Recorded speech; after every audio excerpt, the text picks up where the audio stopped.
your favorite childhood games forever.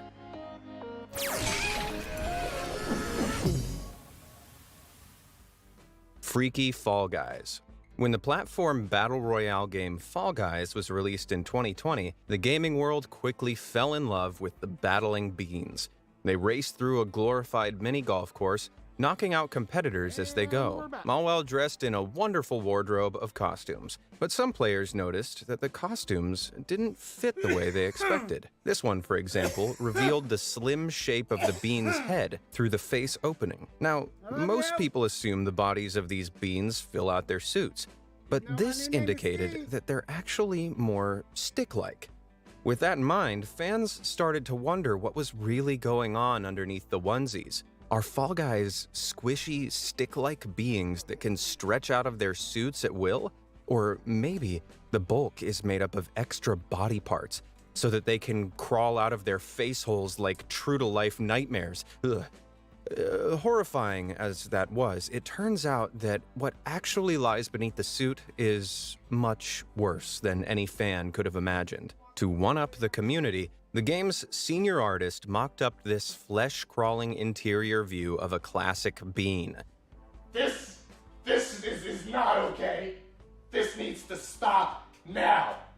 The head is suspiciously human, but the neck, legs, and torso are so distorted, it's hard to tell where the humanity ends and where the nightmare begins. Nothing about it makes sense. I mean, how does that bent spine support all its weight? How do its hips move without sockets? How does its mouth work inside its body? And don't get me started on those eye stalks. To make it worse, they also confirmed that the beans are all about 6 feet tall. I don't know about you, but I miss 15 seconds ago when I didn't know this man-sized monstrosity existed. If you want to take your mind off of what you just saw, try doing something unrelated real quick. Oh, I know. You can hit the like and subscribe buttons down below. That's much better. A set of nice, safe, normal buttons that don't look like they're growing out of stalks. Oh, no, now I can't unsee that either. Let's just move on, shall we? Peak anatomy. In 2020, a year where a worldwide pandemic left a lot of people craving social interaction, one game rose into the limelight. Not because it connected people, but because it let them kill each other. In space. This is Among Us, a social deduction game released in 2018, where each player completes tasks on a spaceship through their brightly colored astronaut avatar. However, there's an imposter among us. Well, them, who kills off crewmates before the tasks are complete. As they fall to the ground, though, their bodies expose a single bone at their core. This brilliantly bizarre anatomical feature has led some fans to theorize that these aren't human astronauts. Instead, they're alien creatures that contain just one long bone, like a sentient leg of ham. Though not every fan buys into the lone bone theory. Some have pointed out that the characters have little oxygen packs, so they must have a ribcage to support their lungs. But in an update from January 2021, one of the new maps had a small detail pinned to the wall. Lo and behold, it was the lone bone, hung up like an anatomy chart. And while this is literally the backbone of the internet's understanding of the crewmate's skeleton, the rest of their anatomy is a total mystery. Considering what happened last time fans questioned a bean-shaped being's anatomy, I'm happy to leave this unanswered. Pokemon problems. Nintendo's popular Pokemon game series started off as an 8-bit adventure that, over the years, has exploded into a world of vibrant colors and warm characters. But several fans believe this might all be a smokescreen for a world that's actually much, much darker. For those who've never played, you collect these adorable little monsters and battle them out, ordering attacks that make the opposition Pokemon faint. Although the word faint here is just a very nice way of saying you've beaten them unconscious. That on its own is pretty horrifying when you think about it. Though it's no big deal, you can always heal your own Pokemon at a nearby Pokemon Center. But always might be the wrong word if the infamous Lavender Town scene has anything to go by. In the first generation of internationally released games, Pokemon Red and Blue, you, the player, enter a town that's accompanied by this very sinister tune. Not at all. Absolutely not. While suppressing your goosebumps, you have to climb Pokemon Tower, a skyscraper packed with hundreds of gravestones, not for humans, but for Pokemon. It's here that you meet your longtime rival, Gary or Blue. He immediately asks you why you're there if none of your Pokemon are dead, which is strange because that would indicate he's there because one of his Pokemon has passed on. In every battle you've had before, he sends out a Rattata that's evolved into Eradicate. But this time, the Raticate in his party is missing. Now, the last battle you had was aboard the SS Anne, a ship without a Pokemon Center on board. In theory, this could mean that after losing the fight on the ship, your rival rushed to the nearest Pokemon Center but was too late to save his Raticate. Wait, does this make you a Pokemon killer? This theory is pretty upsetting, to say the least. Almost as upsetting as burying hundreds of Pokemon in a sky. When you think about prison, I bet most of you imagine endless iron bars, dark hallways, grim food, and an overwhelming sense of despair. But surprisingly, not all prisons around the world are the same. While some serve stomach-churning meals like this, others have a tasty and healthy-looking menu. And where this prison crams inmates into every available inch of space, this one has private cells that look more like a hotel. With that, it's time to see for yourself what some of the worst and best prisons around the world really look like.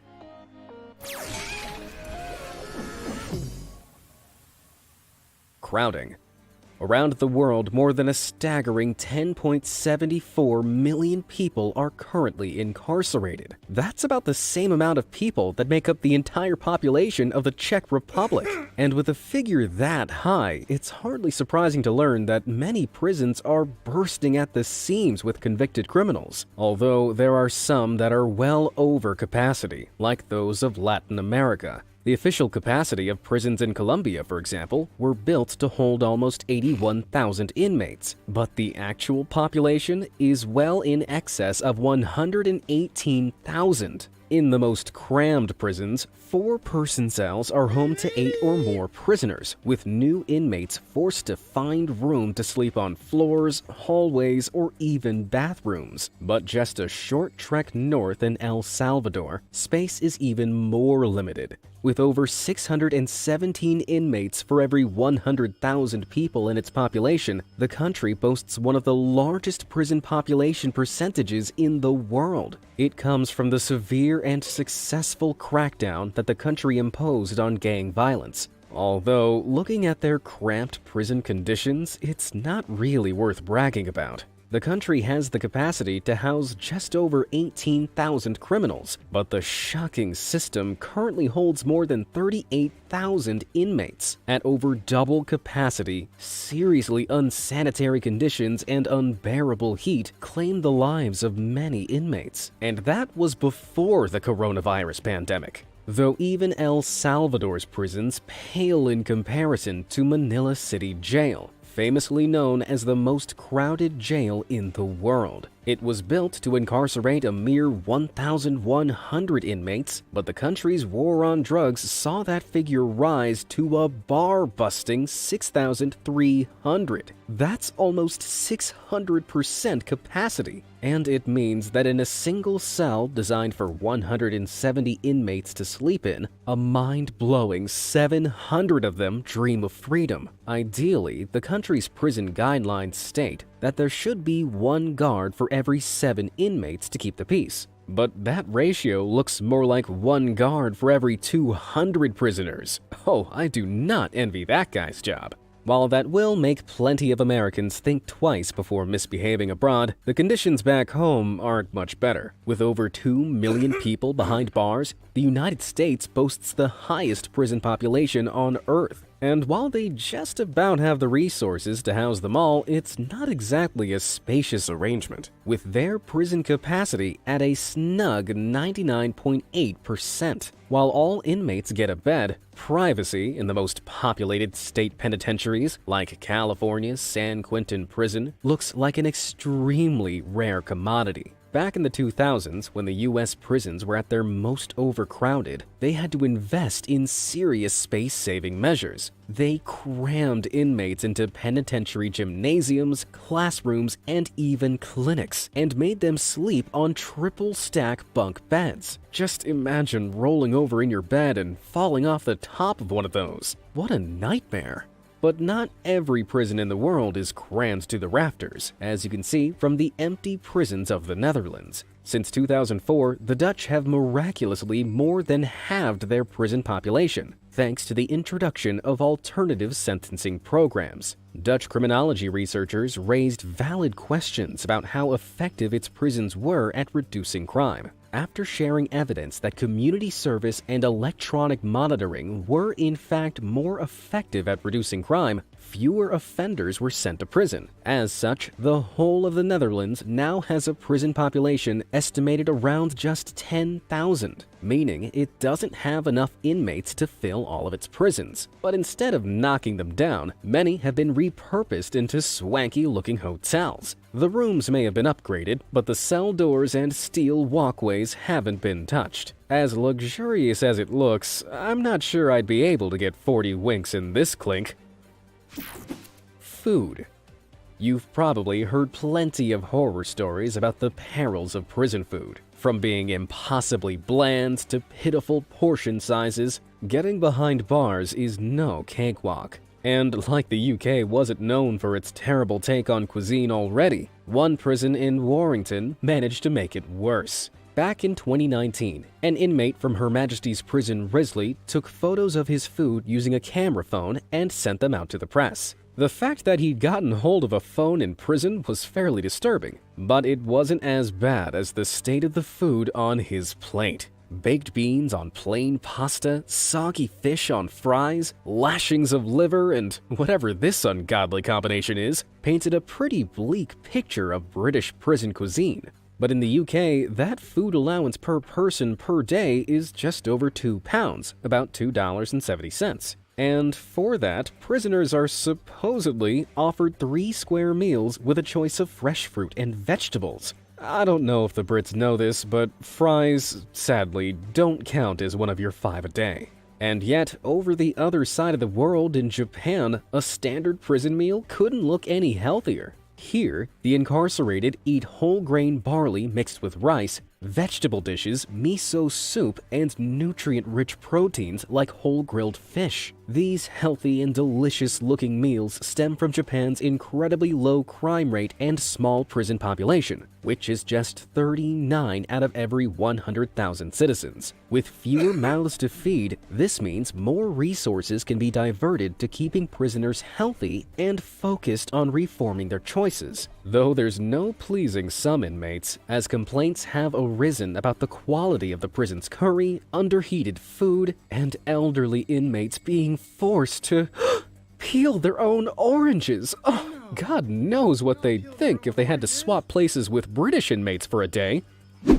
Now, contrary to popular belief, Russian prisons don't just serve soup or borscht, although what they do serve instead doesn't sound much better. For a start, solid food is most definitely on the menu, though usually in the form of a bland porridge, cheap bread, unseasoned meat, and vegetables. While it sounds basic, there's plenty of it, with each prisoner reportedly receiving over 3,000 calories a day, all of which comes to just 64 rubles, about $1.17. Though it's hardly breaking the bank, Russian authorities have been trying to find ways to make their meals even cheaper. Prisons have been encouraged to produce their own food in small agricultural bubbles, allowing them to effectively farm their own meals, including meat, milk, and fish. But if these countries show the good and bad of prison food, then the US really brings the ugly. Because jail and prison food is set at a state level, the quality varies wildly. Take, for instance, a typical breakfast and dinner in Georgia's Gordon County Jail. At $1.77 per meal, inmates receive around 2,800 calories per day, complete with fruit juice and cereal for breakfast, cornbread and beans for dinner, and even cake for dessert.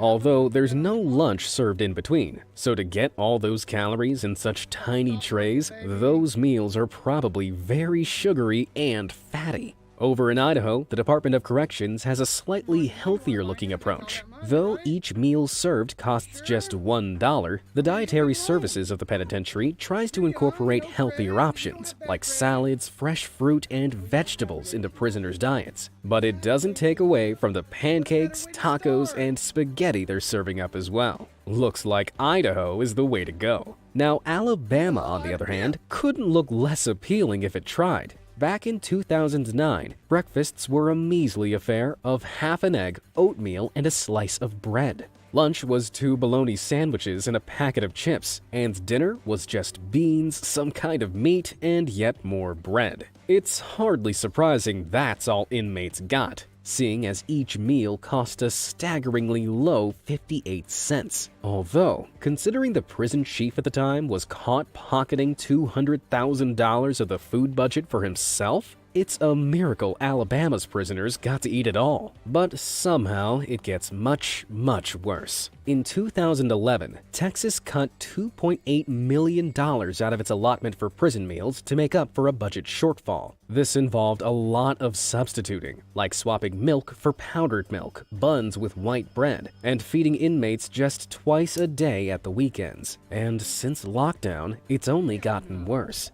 Instead of gathering inmates in a cafeteria, they're each given a single paper bag containing all their food for the day. According to the inmates' reports, this can be as little as 3 sandwiches, cereal, and some corn dogs. Is anyone else's stomach rumbling just thinking about that? Well, they're not the only ones going hungry. Back in 2017, Alima Delic posted this tweet showcasing the tray of food she received at a jail in Florida. I'm not sure what looks worse, the sinister slop or the graying green beans. Were these guys trying to compete with Fyre Fest to create the worst-looking meal on the planet? But if that wasn't enough to make you evaluate your own life choices, take a look at what they serve the inmates across the US who really misbehave. This grim brick of food is a special management meal, which is a fancy way of saying punishment food. But more famously, it's known as the prison loaf. It's a tasteless mash of vegetables and starch that provides seriously disobedient inmates with all the nutrients they need 3 times a day, assuming they can keep it down. Ugh. That loaf may have been unappealing, but you know what does look tasty? Those like and subscribe buttons. Why not treat yourself and hit both of them, along with that delectable notification bell? Nice. Now, where was I? Cells.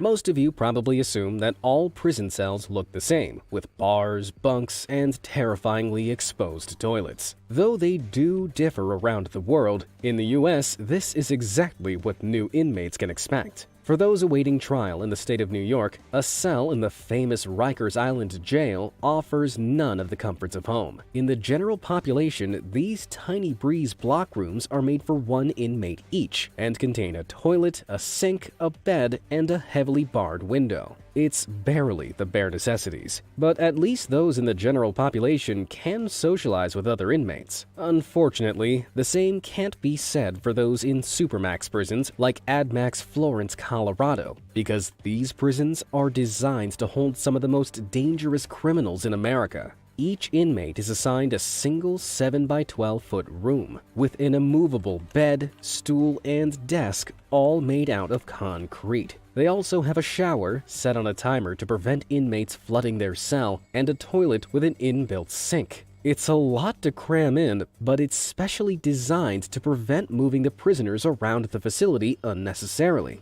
because the more they move around the penitentiary, the more they get to know its layout, which might prompt them to hatch an escape plan. As such, the vast majority of the 400 prisoners held here are in solitary confinement for up to 23 hours a day. But it could be so much worse, as proven by the existence of Russia's Black Dolphin facility. This federal penal colony houses more than around 700 of Russia's most dangerous criminals. Inmates are held in cells that have thick steel doors as well as bars separating the living space from the windows and the door. This effectively creates a cell within a cell, preventing them from rushing the guards at the doors or trying to escape through a window. And as an ironically named ground rule, none of these cells are located on the ground floor, which stops any prisoners Hey from everyone, tunneling we're out going of to show their you life how to set up sentences your A40 when they TR are headset permitted to leave. and Mixamp Pro TR to your PC or Mac. Here's what you'll need from the box: a micro USB cable, inline mute cable, your Mixamp Pro TR, and your A40 TR headset. Both versions of the Mixamp Pro TR are compatible for this setup. To get started, you'll need to connect the Mixamp Pro TR to your PC or Mac via the micro USB cable. But make sure the Mixamp Pro TR is in PC mode when connecting to your computer. To do this, press and hold the power button for 3 seconds. Click on the annotation for help on how to update the Mixamp Pro TR. Set up on your PC. Open up your sound options and click on the Playback tab. Right-click on Headphones, Astro Mixamp Pro Game, and set it as your default device. Right-click on Headset Earphone, Astro Mixamp Pro Voice, and set that as your default communication device. Now, navigate to your Recording tab. We recommend you set your Pro Voice headset microphone as your default device. Set up on your Mac. Open your System Preferences and open your sound settings. Select the Input tab and make sure the sound input is on Astro Mixamp Pro Game. Open up the Output option. Here you'll want to select Astro Mixamp Pro Voice for audio coming directly from your A40 microphone. Mixamp Pro TR setup with Steam. If you're on a Steam game, you'll want to be sure that the mic setting is set to Pro Voice. Mixamp Pro TR setup with communication programs. For this, Skype is the example, and the Mixamp Pro TR is compatible with Skype, TeamSpeak, Ventrilo, Mumble, etc. In the System Preferences, open up Audio Video. Under Microphone, Astro Mixamp. The Astro A40 TR headset is now ready for use. For any additional help, please contact our customer support.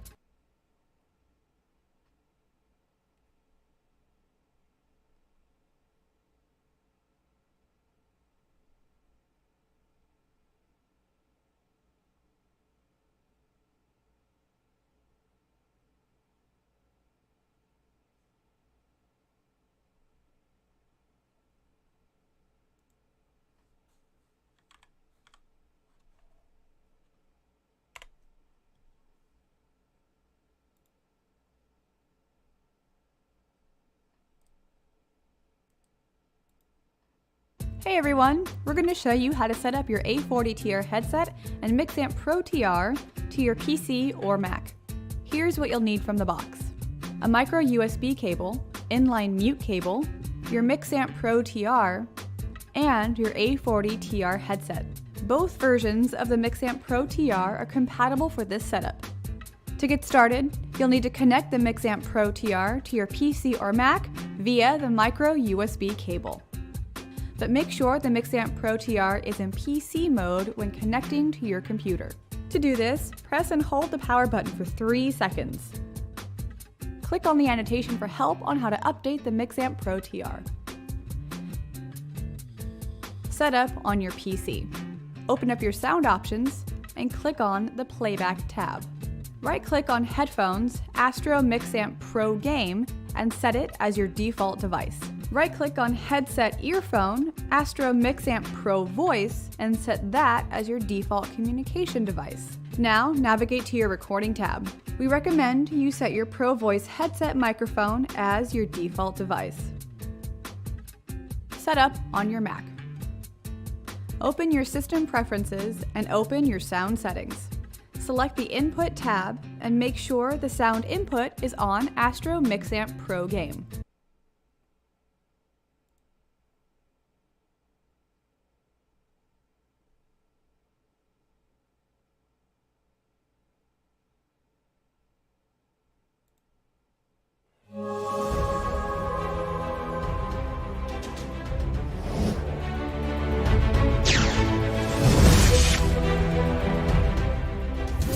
Hey guys, what is going on? It is St. Gadsby here again.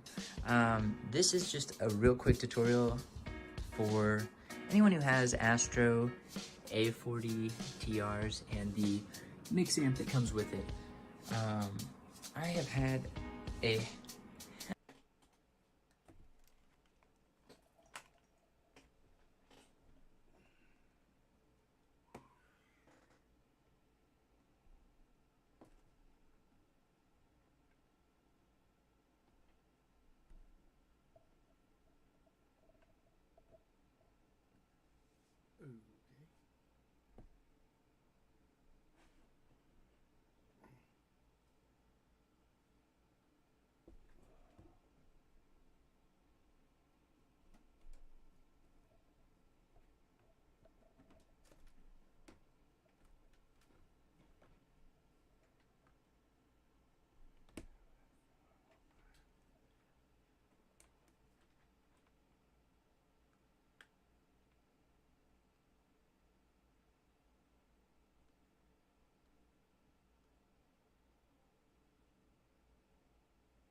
hell of a time getting this set up.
Hi everyone, my name is Michael Jessup, Global Head of Product here at Astro Gaming, and today we're going to be talking about how game audio works in both your console and your PC. Let's get to it. So if we look at previous generations of consoles, there's three primary ports on your console. There's the USB, there's the optical audio port, and then there's the HDMI.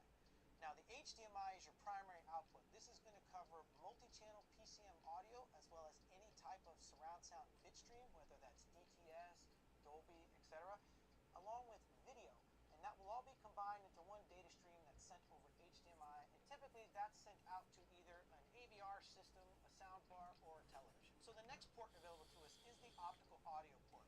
Now the optical audio port has some limitations in the data throughput that it has. So there's two different ways that audio can be sent over the optical audio port. The standard way is that optical audio typically supports 2-channel PCM audio. This will give you your stereo left-right signal. Now if we want to go to multi-channel audio, this is where Dolby comes into play.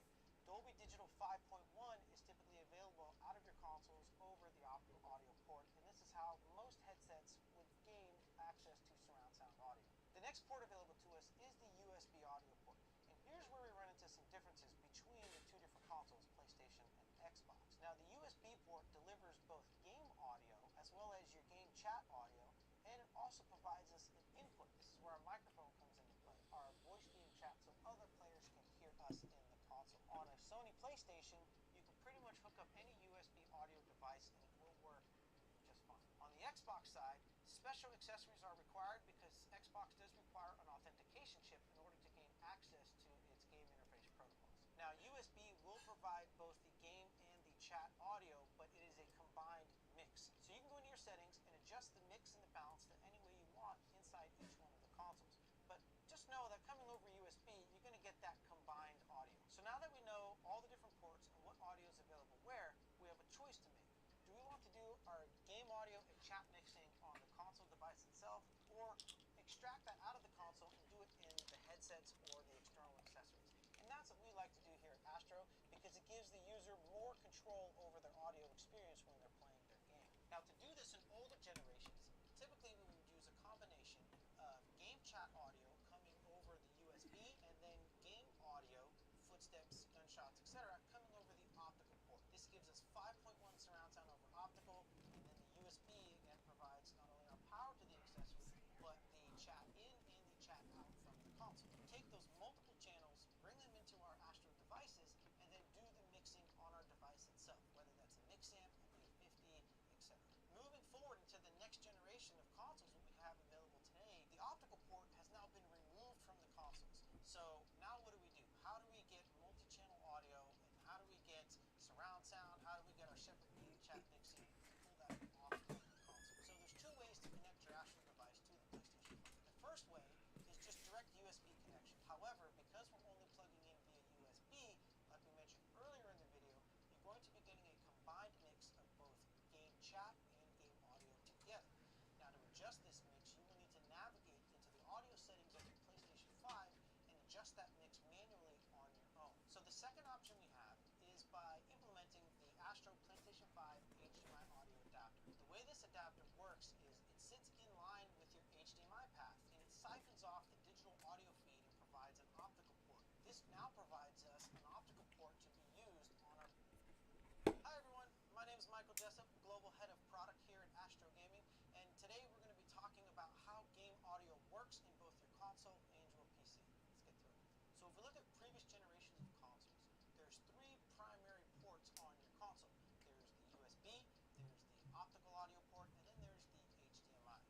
Now the HDMI is your primary output. This is going to cover multi-channel PCM audio as well as any type of surround sound bitstream, whether that's DTS, Dolby, etc., along with video.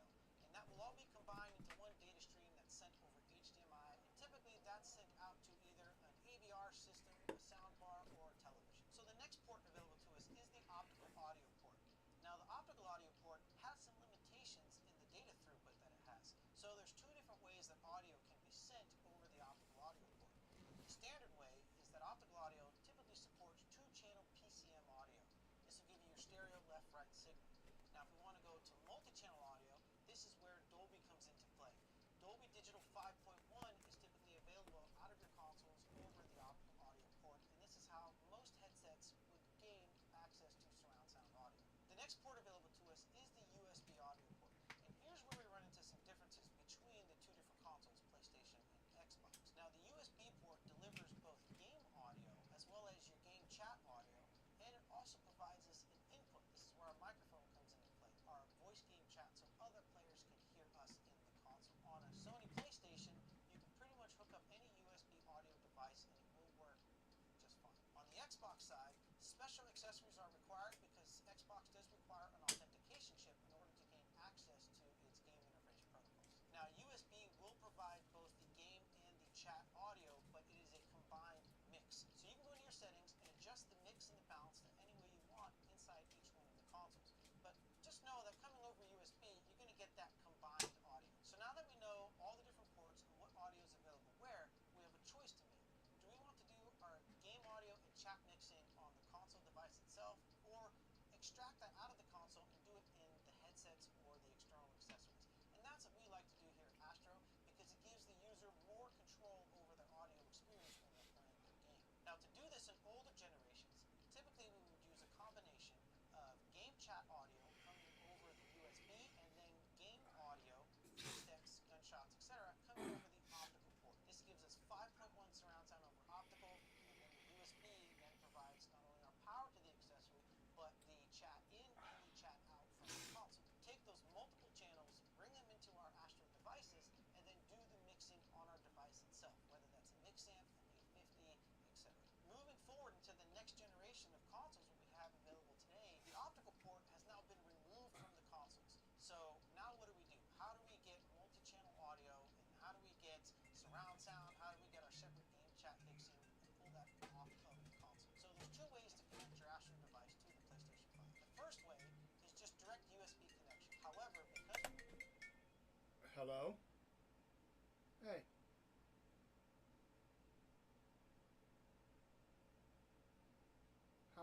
How much? 110? Okay. Okay. I love you.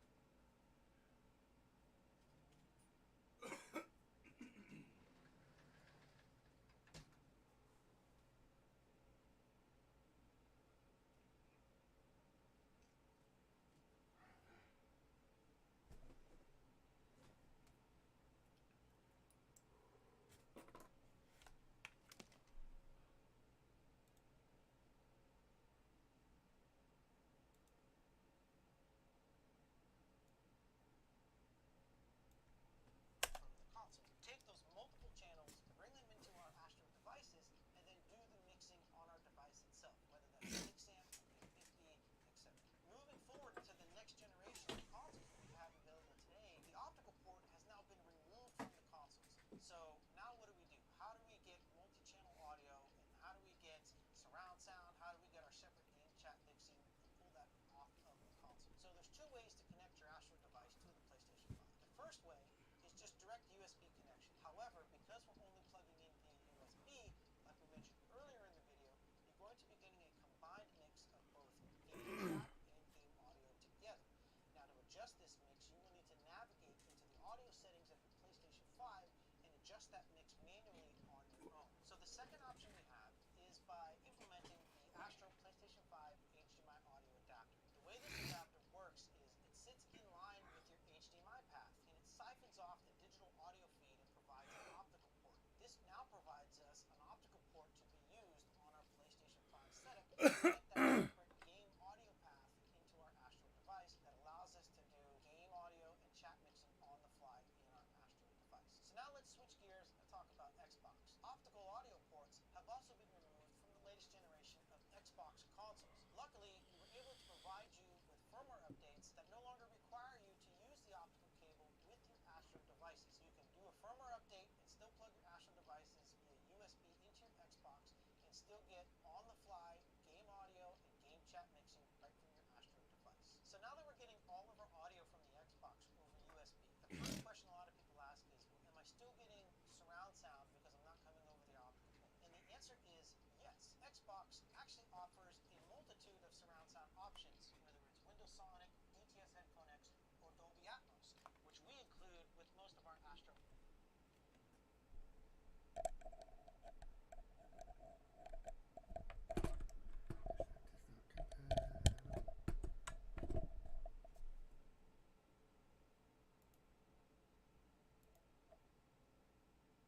bring audio into the PC. You'll notice on most of our Astro devices, there is a switch to go between console mode and PC mode. There's a reason for that. When in PC mode, plugged in via USB to your gaming PC, we enumerate as two different devices, game and voice. So now we're gonna have to adjust some audio settings. We're gonna wanna navigate to your PC's primary output, and you're gonna wanna set that to the game. This will allow all of your game audio to come out over the game audio device, which is adjusted by the game settings on your mixer or your headset. Next, we'll want to go into all of our voice communication software, things like TeamSpeak, Discord, Zoom, Skype, whatever it is you use.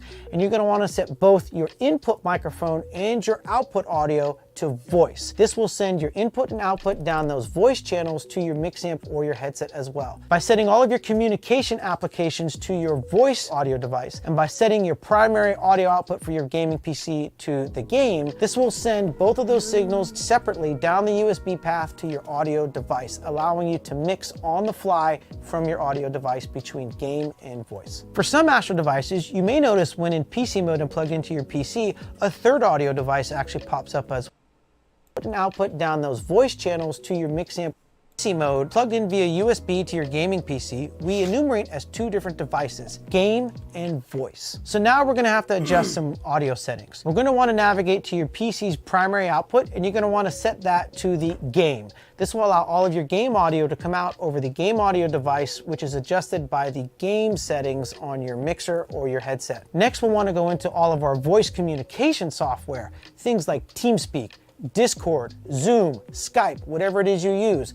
And you're gonna wanna set both your input microphone and your output audio to voice. This will send your input and output down those voice channels to your mix amp or your your input microphone and your output audio to voice. This will send your input and output down those voice channels to your mix amp or your headset as well. By setting all of your communication applications to your voice audio device, and by setting your primary audio output for your gaming PC to the game, this will send both of those signals separately down the USB path to your audio device, allowing you to mix on the fly from your audio device between game and voice. For some Astro devices, you may notice when in PC mode and plugged into your PC, a third audio device actually pops up as well, and that says Stream. What the Stream audio device is, that's going to capture both the microphone from your Astro headset or mix amp, combine it with the game audio that's on your PC, and provide a mixed output for your streaming software such as OBS or Streamlabs. So hopefully this video answered a lot of your audio questions. If you still have questions, please don't hesitate to leave them in the comments section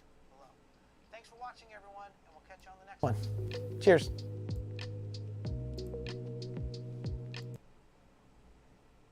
Leave their cells, they're bent over double by the guards, handcuffed, and frighteningly frog-marched out so that they can't really see where they're going. This is yet another precaution to prevent prisoners from mentally mapping the layout of the facility. Mother Russia really doesn't play around when it comes to national security. But not every maximum security prison insists on constant discomfort. Over in Norway, prisoners held in Skien prison have comparatively lavish-looking cells, complete with wooden furniture, curtains, ensuite bathrooms, and even electrical outputs for TV and game consoles. Cushy as it looks, prisoners in solitary confinement here are still locked away behind thick steel doors for up to 23 hours a day. But they're given DVDs and games to play, along with plenty of reading material. It almost makes the idea of serving a life sentence sound tolerable. Many start off in high-security prisons like Skien and are gradually transferred to lower-security institutions with more freedom and even better-looking cells, one of which is Halden, a high-security prison where inmates have private rooms complete with flat-screen TVs and fridges. They can even borrow musical instruments to learn and play at their leisure. Though making convicted criminals this comfortable makes many people bristle in anger, Norway defends the idea that treating prisoners humanely is the key to reintroducing them to society.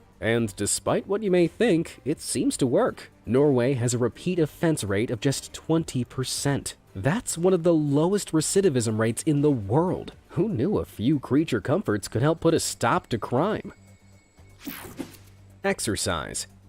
The very idea of being locked in a tiny cell for up to 23 hours a day is enough to make even the laziest people restless. Fortunately, the United Nations has decreed that prisoners should be given at least 1 hour of exercise outside, weather permitting, every day. In California, where the weather is almost always glorious, inmates are usually led outside into concrete yards, separated by 2 layers of chicken fencing and topped with barbed wire. And in case inmates ever consider making a run for it, observation towers are posted nearby holding guards that are armed to the teeth with automatic weapons. Though it'd be a dumb idea to try and scurry up the fence with all that firepower waiting above, it would certainly get your heart rate up. With all sense of escape out of their minds, prisoners are free to do laps, play basketball, or use some of the stationary equipment for workouts like chin-ups and boxing. But over in Brazil, prison yards are often set up to let inmates indulge in the nation's favorite sport, soccer. While the pitches occasionally double up as space for drying laundry,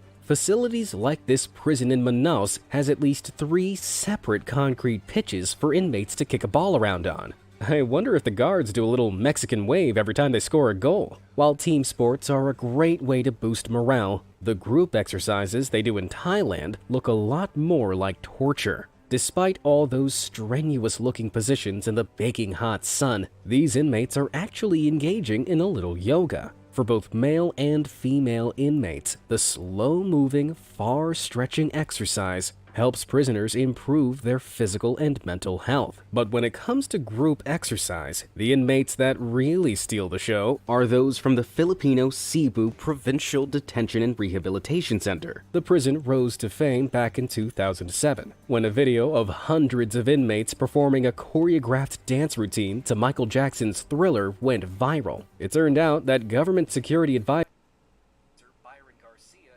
introduced the program for inmates to get an stop at Thriller. Up to 1,500 inmates participated in a fantastic variety of different routines, from the power stance pulling ballad of Queen's Radio Gaga to the hilarious dress-up dynamo of Sister Act's Hail Holy Queen. The dance program was a huge hit and even inspired a film called Dance of the Steel Bars, though not all prison exercise is so inspiring. Back in the terrifying confines of Russia's previously mentioned Black Dolphin prison, some inmates report being left in their cells for a full 24 hours a day. But on the off chance that they are let out, they're given 90 minutes to walk around a tiny, bare concrete yard. Though they won't get to feel the sun on their faces, as each yard is built beneath a solid roof with walkways above so that guards can watch their every move. After seeing that, I'm never complaining about going to the gym ever again. Work. But not every inmate is condemned to spend years just pacing behind their cell walls. Jobs can be offered, or enforced, to make use of all the free time detainees have on their hands. For example, in the USA, the Department of Corrections directs certain facility jobs that can be done by the inmates, such as laundry, maintenance, and food service. They also offer jobs for state-owned businesses, producing goods like garments and furniture. While the U.S. Constitution claims that working as part of a prison sentence isn't technically slavery, some states offer the prisoners wages to keep everything above board. Inmates can use this money to buy extra food from the prison commissary or phone calls to their loved ones. In California, a well-paying facility job can see prisoners earn just 37 cents per hour. That really doesn't sound like much, but depending on the facility, it can be as little as 8 cents per hour. So for working 6 hours, prisoners can earn as much as $2.22 or as little as 48 cents a day.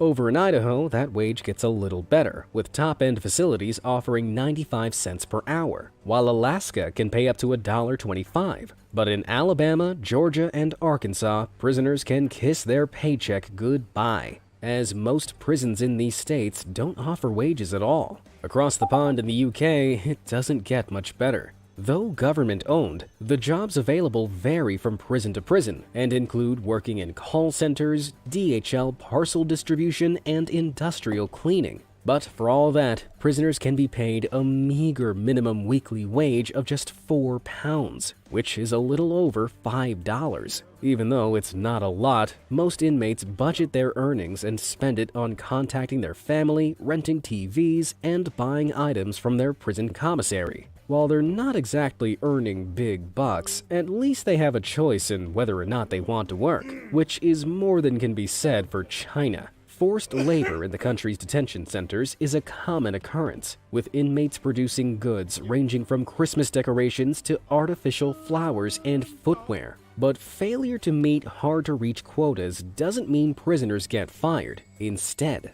they're punished by being denied food and water, and some even shackled for days on end. And it's the same story over in North Korea, except obviously worse. Defectors from this secretive state have revealed that prisoners are often worked to the bone under the banner of forced labor. A typical day for the once missionary prisoner Kenneth Bay revealed inmates were forced into hard labor from 8 a.m. to 6 p.m. 6 days a week. Demanding tasks like carrying rocks and shoveling coal saw him lose a staggering 60 pounds in his 2-year captivity, although he was lucky, as some prisoners were even forced to dig their own graves. As bad as that is, many of you might be expecting Russia's Black Dolphin prison to top the list of barbaric working conditions. But despite the brutal rules, some prisoners are actually given the choice of where they'd like to work in the confines of the facility. This can be in the woodshop or on the sewing machines making garments. Like the USA and UK, their work is rewarded with wages. They too can buy extra items or food from the prison, and can even pay compensation to their victims. But seeing as some of these inmates are mass murderers, terrorists, and even cannibals, I think they'll be working for quite some time to really pay for what they've done.